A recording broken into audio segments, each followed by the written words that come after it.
دا بار بار د دې تپوس کیږي او هغه دا دی چې غوره قرباني کومه یوه ده. یعنې قربانۍ کې غوره څاروی هغه کم یو دی، دا مطلب دی.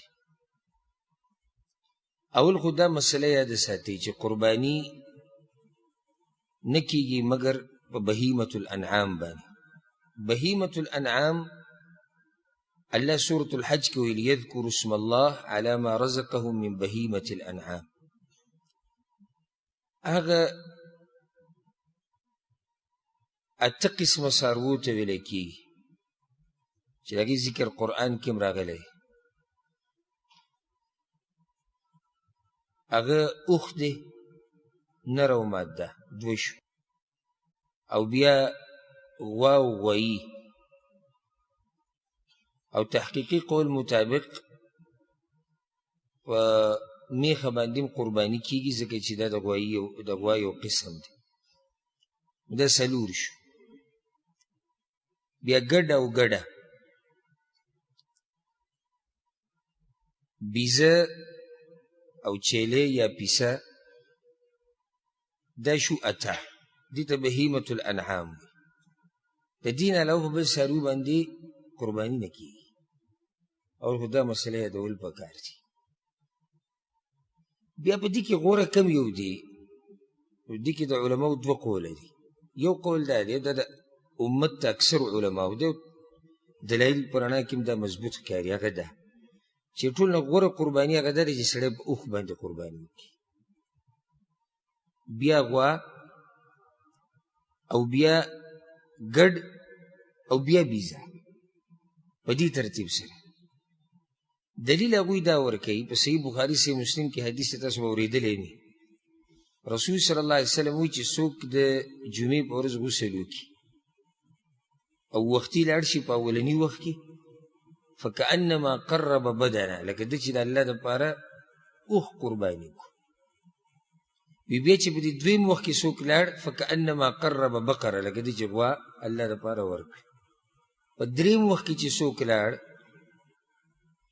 فکأنما قرب کبشا اقرا، لکه ده چې ښکرور ګډ د الله دپاره ورکړي. نو دې ترتیب په رڼا کې هغه وویل دلته ګوره د اولنی انسان چې لاړ د وختي،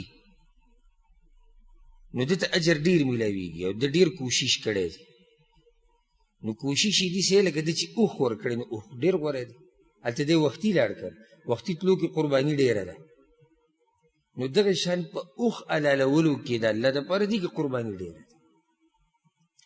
ورپسې بیا اوښ شو، نو بیا ګډ شو. او بله ده چې ګران هم دی، لکه دغې طرف ته وګوري چې غوښه هم ډېره ده، خو دې بل طرف ته که ته غواړي چې دا ګران هم دی. او یو حدیث دی د ابوذر غفاري رضی الله عنه امام احمد راوړی دی. هغه تپوس کړی و د رسول الله سلم نه، وایي ای الرقاب افضل، دا موږ چې دا غلامان او مریان ازادو، په دې کې کم یو ازادول ډېر غوره دي. ته چې غلام ازادي ده خو یو غټ عبادت دی، خو کم یو. رسول صلی الله علیه وسلم وتی اغلاها ثمنا وانفسها عند اهلها، کم یو مری چې ګرانی او د مالک په نیز ډېر ګرانی قدرمني. ته چې کم مالک نالي هغه ته دا مری ډېر عزتمن او قدرمن دی. نو چې ډېر ورته ګران دی نو هغه خرڅې هم ګران. نو دا مری چې ته آزاد کې دا ډېر غوره دي په نسبت د دې نورو د آزادولو. د دې نه دا مسله راووته چې څاروی ګراني الله رب العزت تعالی اجر درکوي. نو ځکه دلته راته دا مسله ذکر کومه، دا منځ کې فایده راله.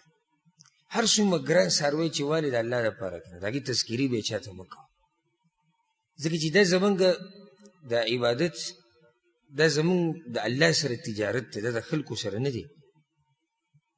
ته بیا تذکیري کوي، یو ته کښېنه او بل ته، او په قصد دا موضوع رااچوي چې څاروي اوس هم ګران شوي دي او چې موږ ورلګي په 3 لاکه او په 4 په 5. الله دې کښې چې په 10 لاکه دي اخیستی، خو د الله دپاره دې اخیستی. نو چې د الله دپاره دې اخیستی، نه تذکیرو ته ضرورت شته، نه تصویرانو ته ضرورت شته نه ویډیوګانو ته ضرورت شته نه خلکو ته بیانولو ته ضرورت شته الا دا اوس یو ځای کې باز راغی خبره وه چلېده تا پکې خبره وکړه څه خبره نه ده نور حتی اوسه کوشش دا پکار دی چې سړی خپل عبادت پټ ساتي ته چې قرباني ورکې قرباني وایي څه ده اول خو په دې معنی ځان پوه وکړي قرباني یو تکلیف برداشت کولو ته وایي دلته سړی څه تکلیف برداشت کړي مال د الله لپاره لګول دا قرباني ده که دې مال ته انسان ضرورت دی د هغه د بچو ضرورت دی د یار دوستو ته ضرورت دی د خپلوانو ضرورت دی او که ضرورت هم نو دا مال انسان ته طبیعت د هغه دا دی چې مال ورته ګران دی او دې دا ګران شی رالي د الله لپاره یې ورکوي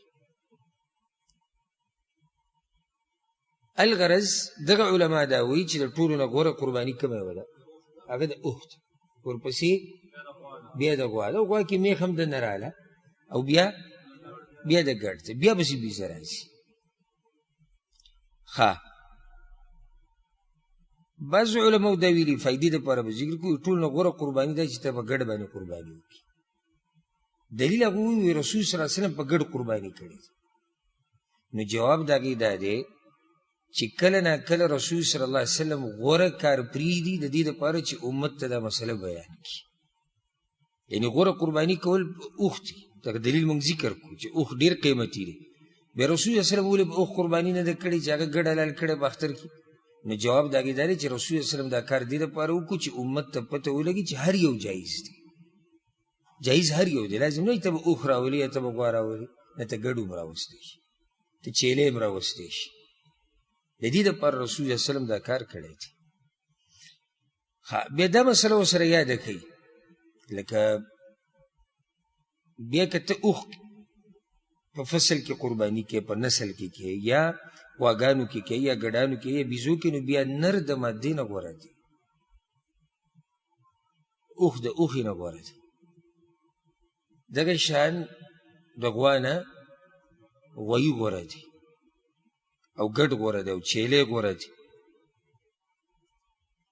ځکه چې ریټ هم ډېري او غوښه یې مزېداره او چې څومره قیمتي شی د الله دپاره ورکړي نو داسې دی دا غوره دی ښه یو فایده به ته بله ذکر کړو غوره دا ده غوره چې په کوم څاروي باندې قرباني کوي لکه سړی په ګډ باندې قرباني کوي نو سپین رنګ والا ټول نه غوره دی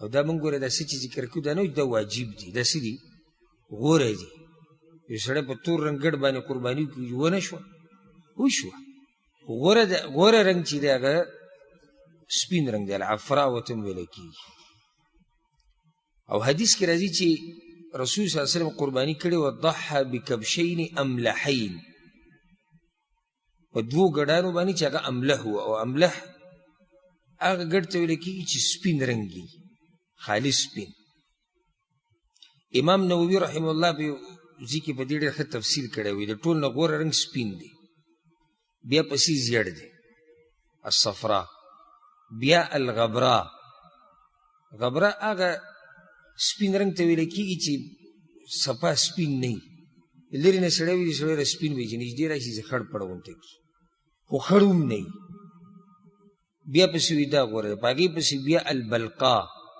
بلقا کم یو ته وایي په عربۍ کې چې بعض رنګې توري بعض سپینې بیا تور په اخره کې بیا تور حدیث کې دا راځي چې رسول صلی الله علیه وسلم چې کوم ګډ باندې به قرباني کوله که نه یطأ فی سواد ویبرک فی سواد وینظر فی سواد هغه به خپې لګولي ترجمه یې داسې ده او چې څو پورې وضاحت ګوره نه وي شوی که نه سړی په ترجمه هم نه پوهېږي هغه به قدم اخیستو په توروالي کې او هغه به کېناستو په توروالي کې او هغه به کتو په توروالي کې نو معنی د دې دا شوه چې د هغه د خپو د اخرنۍ برخې چې وي د تورې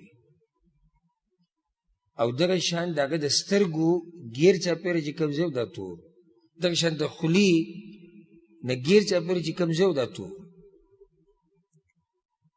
نو اصل رنګ څه دی سپین دی دا ځایونه پکې تورو دا د رسول صلی الله علیه وسلم د قربانۍ باره کې صحابه کرامو دا خبره ذکر کړې ده. خلاصه د مسلې دا شوه چې غوره قرباني اوښ ده، بیا غوا، بیا ګډ، بیا بیزه یا چیلې، او پای کې مونږ وایو چې غوره چې دی هغه نر دی. بیا د رنګ خبره وشوه چې غوره رنګ چې دی هغه سپین دی، او جایز په هر رنګ باندې دی. دغه شان چې ګورې چې ښکري وي هغه غوره دی، د هغې ونه چې ښکري نه وي.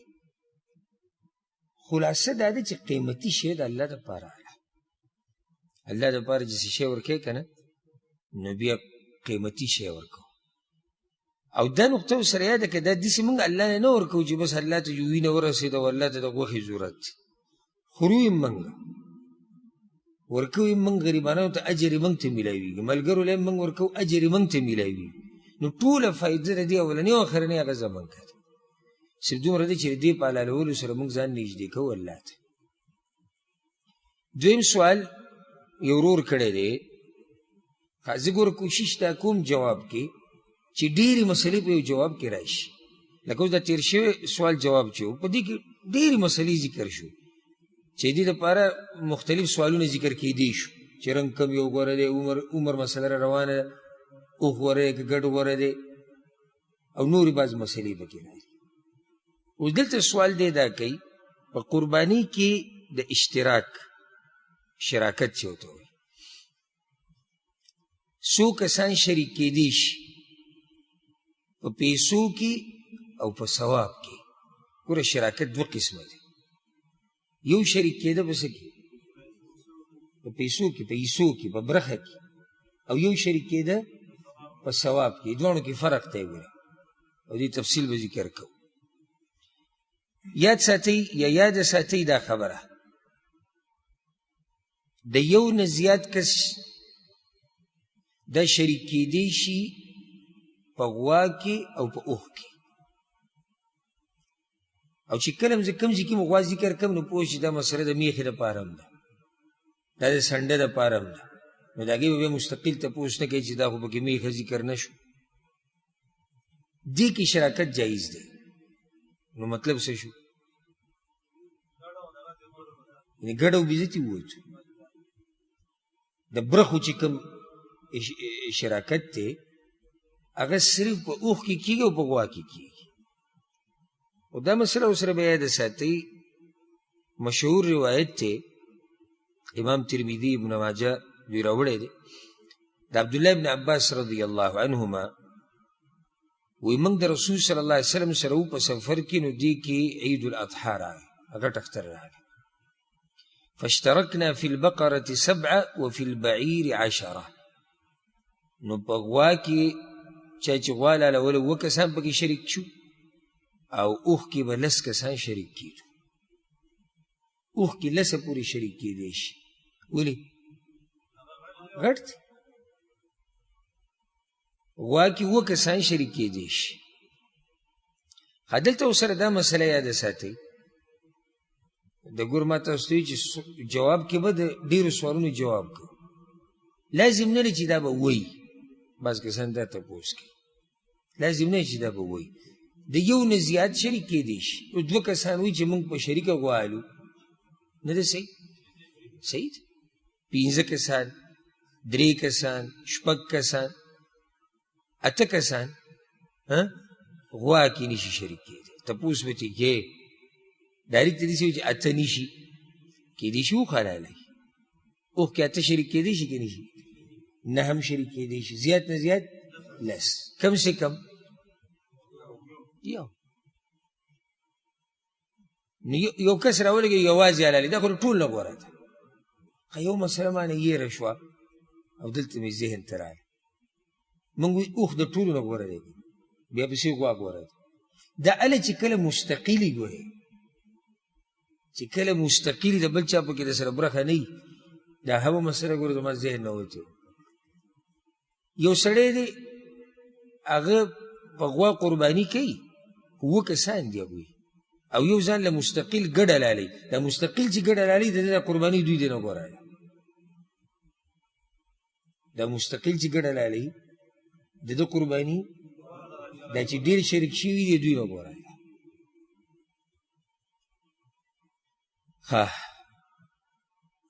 په ګډ کې یا په ګډه کې په بیزه کې دي کې د یو نه زیات نشي شریک کېدی بس یو کس به کوي اوس راځو د ثواب مسلې ده ثواب کې ډېر خلک شریک کېدی شي لکه امام ترمذي دا روایت راوړی دی چې یو ګډ د یو اهل بیت نه کافي کېږي د یو خاندان نه کافي کېږي د جابر رضی الله عنه روایت ته امام ابو داود راوړی دی وی شهدت مع رسول الله صلی الله علیه وسلم الاضحى بالمصلى عیدګاه کې زومه او د رسول الله صلی الله علیه وسلم سره مې د اختر مونځ وکړو دغه د لوی اختر مونځ فلما قضى خطبته کله چې خطبه ختمه کړه او د منبر نه راکوش نو اتي بکبش فذبحه یو ګډ راوستی شو هلته حلال کو او رسول الله صلی الله علیه وسلم وی بسم الله والله اکبر هذا عني وعمن لم يضح من امتي دا زمانه طرف نه چې چا قرباني نه ده کړې دغشان حدیث کې راځي امام ابن ماجه راوړی د ابو ایوب انصاري رضی الله عنه روایت ته کان الرجل يضحي بشاة عنه وعن اهل بيته د رسول الله صلی الله علیه وسلم په زمانه کې به یو کس یو ګډ حلالو د خپل طرف نه او د خپل کور والا طرف نه خو دلته دا مسله یاده کوي دلته یو اصیل دی یو تابع دی اصیل څه مطلب شو اصل څوک چې قرباني کوي دا کوم سړی چې قرباني علي او کوي او بل تابع دی تابع څوک دی دا د اهل بیت چې کوم دي ثواب کې دوی شریک کیږي د سره ثواب کې هغه برخو کې نه چې لکه څنګه چې په اوښ کې لس کسه شریک کېدی شي یا په غوا کې اووه کسه دلته یو سړی چې ما ګډ راوستی دی موږ ټول پکې شریک یو په هغه اعتبار سره نه په کوم اعتبار سره شریک دي د ثواب په اعتبار سره ورسره دا یاده کوي بیا د اصیل چې کوم اصل دی د ده ثواب ډېر دی د تابع دی لکه پلار قرباني کوي نو د ده بچي د ده ښځې د ده مور پلار کوي دا ټول په دې کې دننه رالو په ثواب کې د ده سره برخدار شو خو دومره ده چې د هغوی ثواب او د ده ثواب یو امره نه دی ثواب د دوی یو شان نه دی والله اعلم